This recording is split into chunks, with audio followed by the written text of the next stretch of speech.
Good morning, everyone. It's Bertie here, the recycled hippie chick. I was just sitting here watching Christina do a flip through of her glue book, and I got a crazy flick of an inspiration to do my caravan journal, to do my gypsy page. So that was one of our prompts. Christina at Christina Shack has done a marvelous caravan shaped journal. So has Sylvia D. And mine is just plain, but we all have our different versions, right? So I'm going to work in mine today. I just was blocked. Gypsy was like the second prompt, and you would think, if you know me, if you've been in my house, you would think, oh my gosh, she should be able to come up with gypsy. And my itty bitty camper, I could not for the life of me come up with anything gypsy. Although I think part of my block was I don't have any, I couldn't find, I probably have stuff. I mean, I've got Walmart of stuff here. I just didn't feel like I could come up with anything gypsy oriented.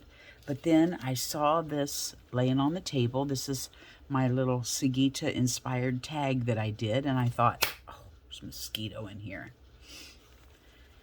And I thought, oh my goodness, she could no longer deny the gypsy in her soul. I will use this as my focal point on my gypsy page. So I had gotten this napkin from Christina, and Nydia had sent me Happy Mail, and it had these two wonderful hand-sketched feathers on the envelope that she did, and I thought those looked wonderfully gypsy.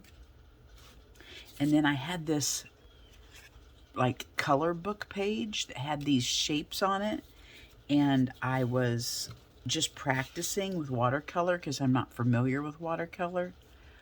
And I colored these, and I thought, well, those look gypsy colored. So I'm going to use all of this. Then I dropped some of these on the floor, and this was on the floor, and I thought it was pretty. So I thought I would use it too.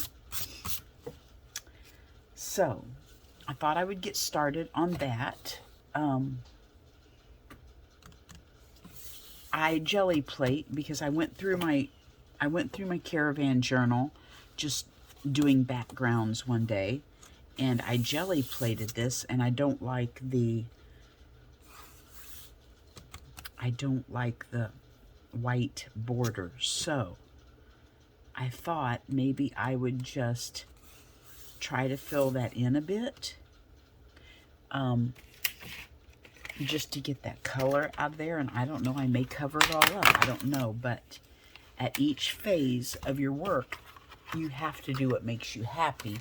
And if you cover it up, that's fine. But if you don't, for that moment, you've made yourself happy. That's my philosophy. That's my philosophy, and I'm sticking to it.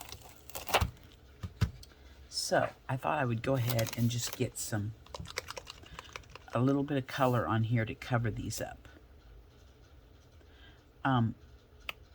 It's actually, I don't know, maybe 7 now, but I've been up since about 5:30. Part of my therapy. We're going camping at some point today. I realized that our camping check-in isn't until 6 o'clock at night. So we've got all day to do whatever around the house. But I was thinking we would be leaving first thing this morning, so I've had the camper packed for 2 days, and I don't like that. I like the brown underneath. I didn't really want to cover it up. I just wanted to get rid of the white border and maybe leave a sheer.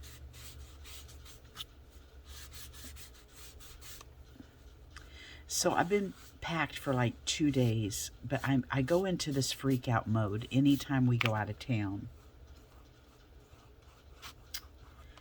And it's anxiety.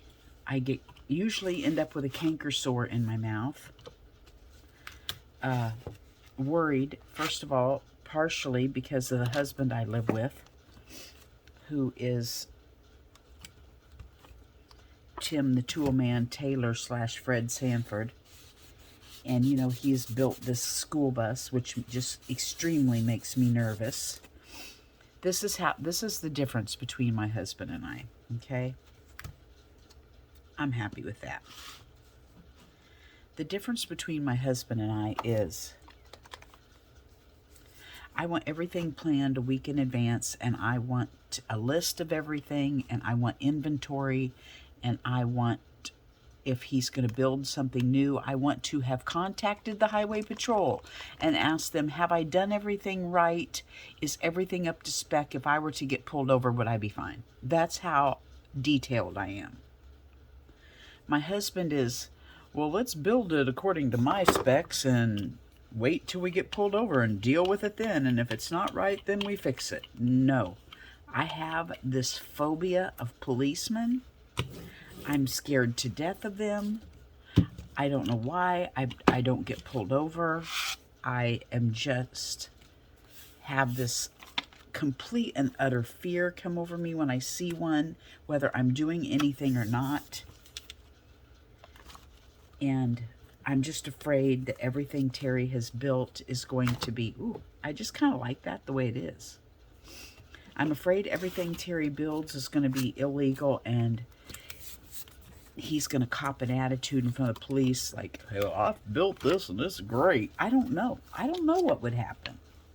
These are just horror stories that go through my head. So, my husband has built this school bus that he took the back end and cut the top off back to the wheel wells and built a wall. And from the wall forward is our camper. And from the wall back is a hauling deck. So he built these huge ramps, and he pulls his Jeep up on there and puts these straps over the wheels and straps them down to these anchors he's put in the floor. And he hauls his Jeep up there. And then on the hitch of the bus, he puts the jet skis. So we pull the jet skis while hauling the Jeep. Now, because I'm sure other people have haulers, flatbed haulers, whatever, and everything looks fine. Because our bus makes it look odd, I feel like it's an attraction for a policeman to notice it and go, huh, let me check them out, see if everything's up to spec. You know? So, I'm having anxiety. And of course, I also have anxiety of, for some reason, I think when we go somewhere, we're going to be stuck on the Alone show for 57 days and we have to survive. And so I have everything on there, from hatchets to saws to flint fire starters to everything you would need if we were dropped off in the wilderness of Alaska and said, survive in your school bus for 57 days. That's how I pack. It is 80 to 100 degrees out here this summer, and I have sweats and coats and down-filled foot slippers. You name it, I have packed on that bus. And we're only going to be gone 4 days, an hour and a half away in 80-degree weather. I mean, this is how ludicrous I get. And then I see Janet Nash. She even thinks to haul her Flo and her little baby and probably her whole wardrobe with her, the little doll. I have no idea. My brain is so scattered right now from being in survival mode. I don't even know if I own a doll. That's how crazy I get. So, today's the day we leave, and I'm up. I was going to sleep in because I have overdone it the past couple days, and my back is roached. So I'm going to actually go to the chiropractor this morning. Here we've got our jet skis. I'm ready to roll, and I'm practically not walking. That's how hurting I am. Because I have overdone it trying to pack for the zombie apocalypse, and now I need to go to the chiropractor. So I'm going to do that this morning. And of course, I think everything in the house has to be perfect before I go. The yard has to be mowed. The cars have to be washed. It's like everything, and I'm sure it's all just anxiety, nervous tension doing all this. Bed has to be changed. Sheets on my bed have to be changed. Like what? Is somebody going to take a nap while they're here? That nobody's going to be here? I mean, what is wrong with me? And I do this for everything. So, anyway, that's what I'm dealing with this morning. And I'm to the point where I'm not sure camping is for me because I love it and I have done it for years. But I'm so tired of going through all this anxiety before that it's just, I know it's not fun for my husband. I know it's not happening to deal with me because he's the, well, we fly by the seat of our pants, and if we don't have everything, we run over to Walmart, you know? No, because during a zombie apocalypse, Walmart won't be open. In my mind, we have to have everything now. I don't know what's wrong with it. I don't know what brings all that on. So I called, you know what? I think I have a control issue. I really do. I never would have considered myself to be a controlling person, but through this, it's now that I notice things in me and I'm trying to fix them, I notice things I do and it tells me something about myself. Before all these other years, I probably never would have noticed. But now that I'm wanting to always improve my life, I notice things about myself. Like, oh, well, I'm the girl that drives to the campground sometimes twice before we go camping just to pick out the perfect spot that's got the right amount of shade, level for the camper, you know, a nice picnic table, what's the view, blah, blah, blah. Can we pull our jet skis up to the bank? All this stuff. Writing down my first 5 choices of the numbers of the campsites. So when I go back home and make a reservation, I know what I'm looking at and not just an X on a map. Well, this time, there's no campgrounds in Kansas that have an opening. None. I have tried to reserve 4 days anywhere. I can't do it. Even we have 7 lakes right now that have blue-green algae on it. It was 4 2 days ago. Now it's 7. So blue-green algae is blooming in Kansas, which I don't want to get on a jet ski with blue-green algae. So we are now going to Oklahoma, to a land I have never been. Like, I've never been to Call Lake. There's like 4 campgrounds all around it. Which one's the best? Which one has the shadiest spots? Which one has the best place for a boat ramp? You know, I don't know, because all they show you is a black and white map. So I'm freaking out because I don't know if our campsite is going to be perfect or not. Hello. I need to learn to live in an imperfect world. I need to learn to find joy on that imperfect campsite. There we go. I'm speaking my therapy this morning. Does anybody else go through all this humbo-mumbo montage of weirdness besides me? Okay, now I'm going to start laying stuff out because I don't know how it should go. I'm going to embrace this hot pink. Hot colors, pink and red, kind of freak my brain out, but I'm going to embrace it because the feather is beautiful. Messy desks make messy desks messy treasures. I don't want both. I want this.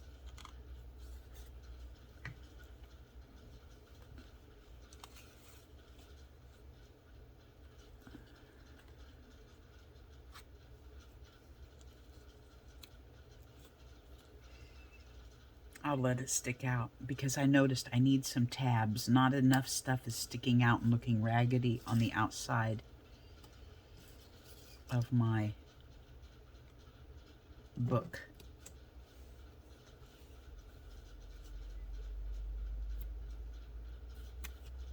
I'm trying to do my little collage practicing here, you guys. You know I'm not good at it.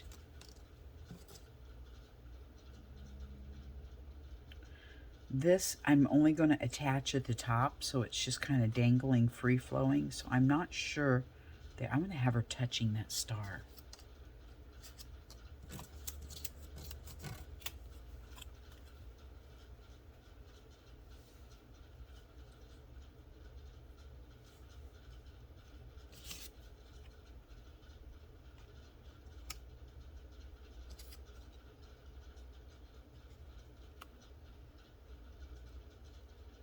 I don't know what this says.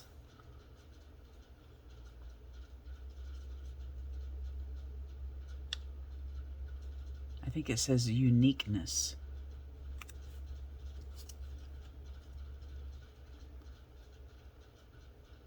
Shines. Maybe I should put the green over that.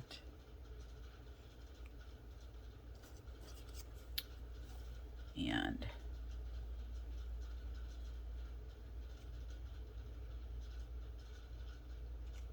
I really don't know what I'm doing, okay? I just don't. I don't know this red. See, this red is kind of messing with me, so I'm not wanting to put it on, but I need to embrace, don't I?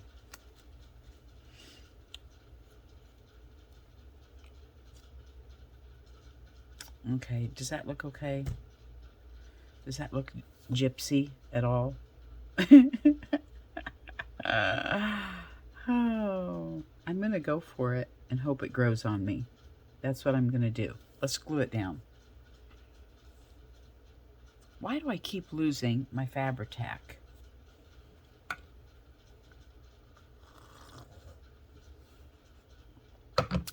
I don't know where it's at. I'm going to get my Fabri-Tac, maybe. Okay, well, I don't know where it's at, but I have my little art supply kit sitting over here ready to go to the camper. And I'll just use my little one out of it. It might be out in the camper. I may have taken it out there because I was playing in my little camper. Let's start over here. I have a question. Do any of you that have Instagram get these shady people that just show up and start following you? And you notice that they usually maybe only have 1 to 5 posts, but they're following like 1,000 people. And it'll be like a picture of a man who says he's a doctor, and his 2 or 3 pictures will be like maybe of some roses and him as a doctor standing there. And you're wondering, why would this man with holding roses dressed like a doctor be interested in my grungy art? Do you guys ever get people like that? One thing I'm noticing about them, and I have no idea what their plan is. I don't know why they're on there or anything. But I notice usually, because I have to just go in and block them. And then when I say block, it'll say block all of their accounts, and it'll show they have 2 or 3 accounts. And I'll say yes. They always have a number after their name. Have you noticed that? Like it'll be Wesley Bishop 5934. So I'm not sure what these people are doing and what their agenda is. Does anyone know? But it's sometimes, like on a weekend, sometimes I'll have to delete 3 or 4 or 5 of them. And then usually through the week, sometimes it's only 1 a day. I just don't get it. Wondered if anybody could explain that to me. Now I'm noticing I'm getting women also.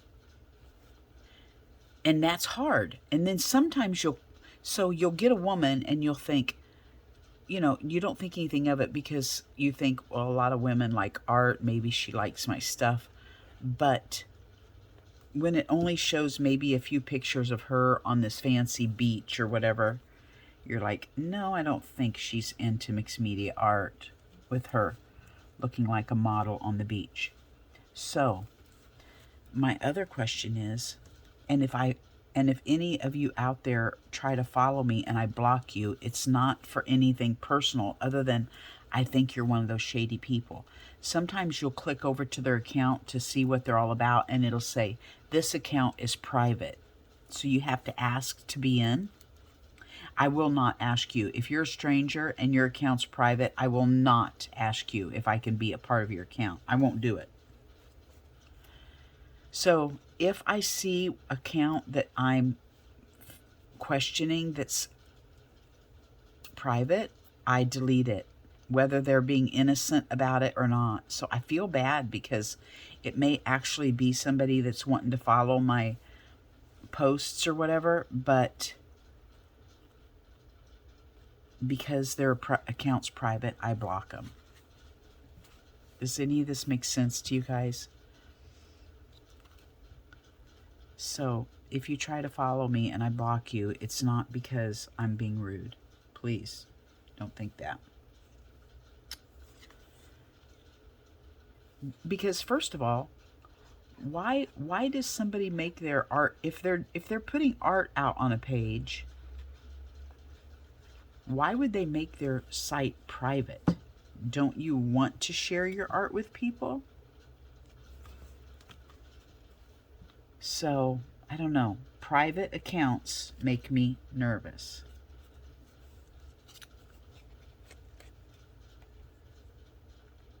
So I'm kind of not willing to share if you're private. I'm not willing to share my openness with your privativity.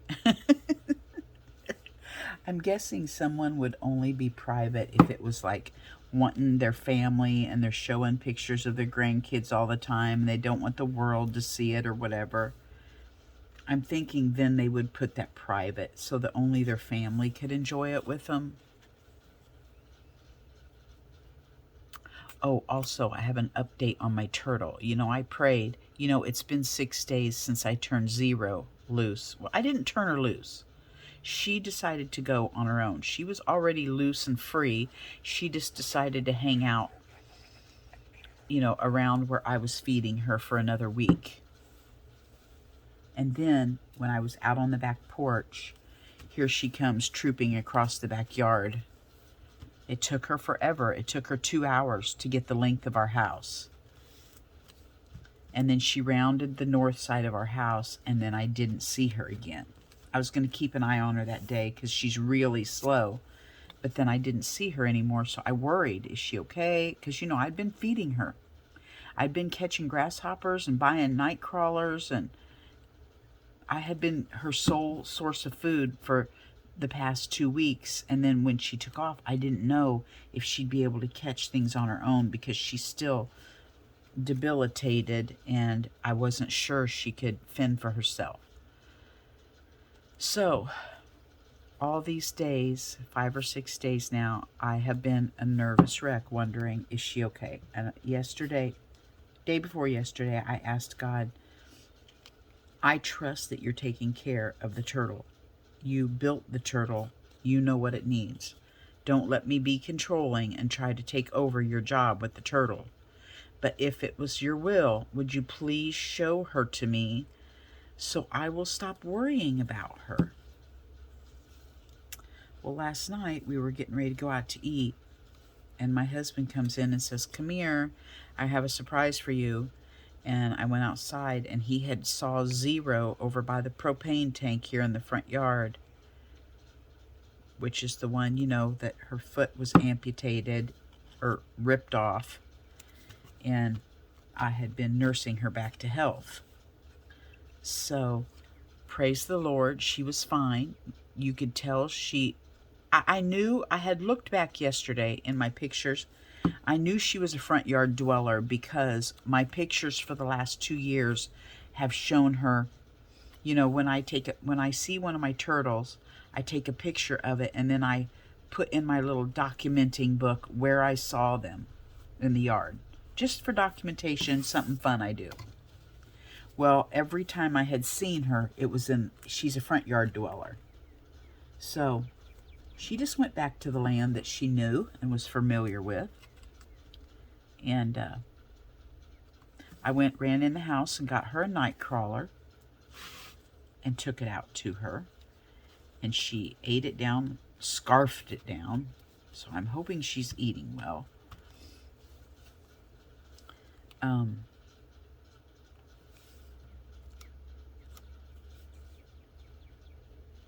My night crawlers that I bought would, they put them in those styrofoam containers so you can put them in your refrigerator till you're ready to fish or whatever. And I knew we were going to be gone for 4 days, so I didn't want them to sit in the refrigerator and die. I had like 12 of them still left in the container. So I looked up on the internet how to grow your own night crawlers, and it told me how to set up your bedding box and everything. So I got me a Tupperware box, and I filled it full of all the layers of stuff you're supposed to put in them, and I put those worms in there so they can have a sanctuary to live in while we're gone. Put them in the dog room. So I had gone in there and gotten a worm out for $0. And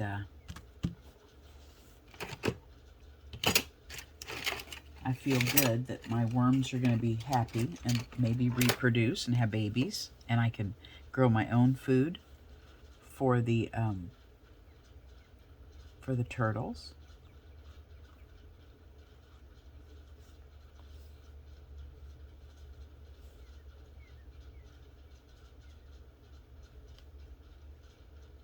Instead of spending $6 for 24 worms. And I noticed I've bought like 3 boxes of them in the past week and a half or so. So that's going to be an investment. So I needed to figure out something to be able to feed them myself. I was digging up worms, and oh my gosh, our worms are so measly, and they're so deep right now since we're in a drought. I was happening to dig down to China to get any, so this will be good if I can grow my own to feed my flock. Yesterday, my daughter brought a mini fridge over for us to borrow to try her mini fridge out instead of buying 80 bags of ice for the cooler. And I wasn't home. I was in town cleaning a house, and she messaged me on Marco Polo and said, "Mom, there's a turtle crossing the road in front of your house, and it looks like you've had it marked before, but I could not read the number. Do you have a 00?" And I said, "No." And she said, "Well, it looks like it's two numbers, and it looks like one of them is 0. I said, "Well, if you take a picture of it, because I take a picture of all my turtles," I said, "I can compare its back marking, shell markings, with other photos and probably narrow it down who it is." So I looked through all of my photos from this year, and it was not one of these turtles. So I went back to last year, and I found that it was number 20, and I had not seen it at all yet this year. So she got the first sighting. We did not get to remark it, and it went on its way. So maybe I'll catch that one sometime and be able to remark the 20 on their body. I'm just playing now. I'm just going around some things with some gesso, trying to blend it in, and doing some white marker, and I'll probably do some black marker, and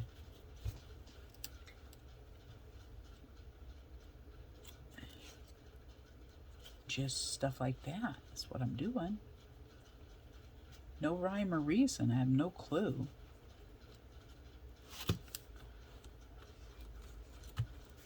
Just fun. Just getting my mind off of stress. Stress that I should not be having. This is not completely dry yet. I'm going to dry it a little bit because my marker doesn't show. Okay, I have partially dried it. While I was drying it, I lifted this up to dry underneath and noticed that empty spot under there. So I thought, why not put a little bit of lined paper under here so that I can write a little something. I don't know what. Won't write anything today, but you know, just something to put under there. And I found my little clusters pack sitting over there, and I thought, you know, I need some tabs. It's looking kind of boring with nothing hanging out of the edges. So I thought I would put this over here for a tab and put this little cluster just over here in this little open spot. So that's my next agenda. And then I want to do a little more doodling, but other than that, I think it's done.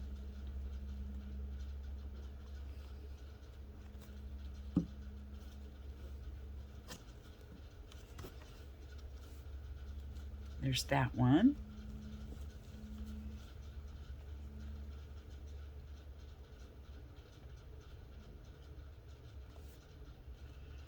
There's that one. I kind of need something heavy for right now until we get my paper done. I'll set my coffee on it. I want to ink around that. I hope you guys all had a wonderful 4th of July. Have I done a video since the 4th? I don't even know. We didn't really do anything, which was wonderful for me. I don't mind. It's weird because I used to be such an extrovert, and ever since I got this Lyme, and whether it has anything to do with it or not, I have almost become an introvert. Like, I don't want to go anywhere and people at all.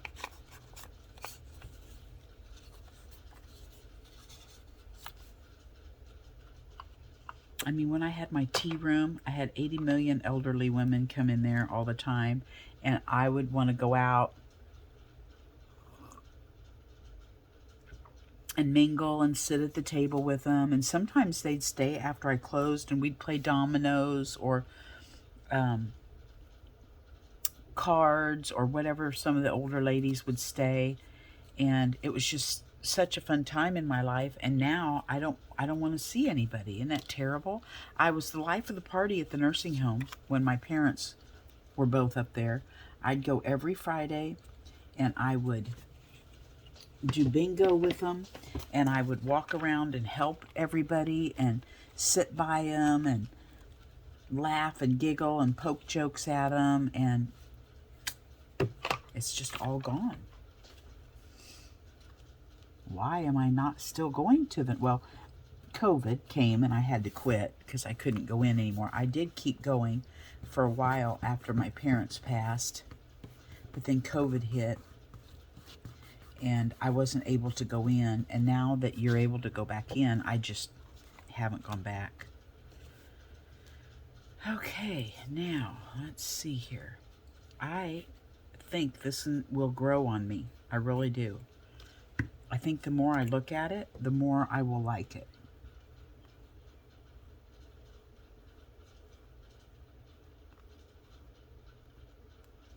Still not dry enough to show my white ink very well, but that's okay.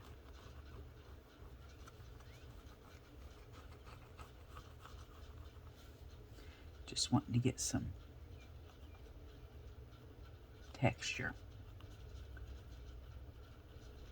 Darn it.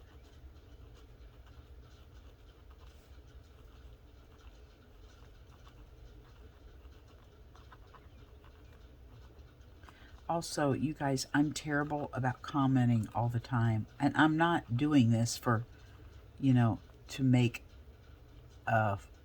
money or anything like that. I'm doing it for the therapy, the art therapy aspect of it. So it's not like I need to say, hey, subscribe and give me a thumbs up or all that. I don't need to do that, okay? That's not what I'm doing this for. So you don't have to give me a heart and a comment or whatever if you don't want to. It's really okay. I don't know if the hearts and all that other stuff count as extra. I don't know how all that does, but you don't have to comment at all unless you want to. Like, don't comment thinking, oh, I need to help Amy's channel. Nope, you don't. If you don't want to comment, you don't comment, and it does not hurt my feelings. I'm just glad you guys are watching me, that you think some weird little eccentric country girl is interesting at all, who likes to talk and gab a lot, who likes to tell her stories.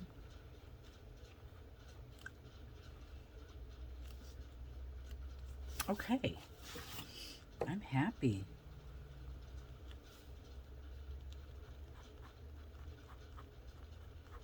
I'm just mark making. Duh, we know that, Birdie. We can see what you're doing. Okay, I just want you to know I don't have any reason for it.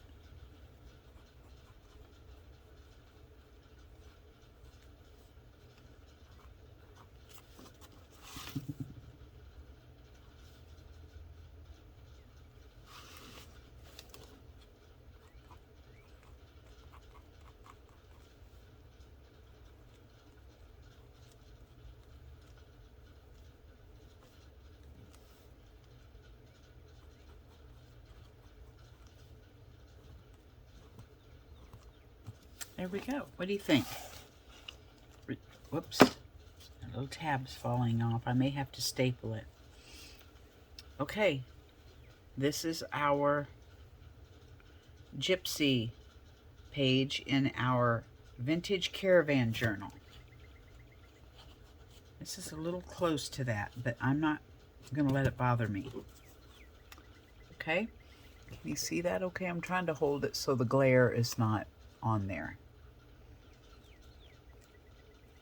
All right, I think I'll call it good. Thank you for hanging out with me, and pray that I am going to practice staying calm and not have anxiety and enjoy my trip this weekend.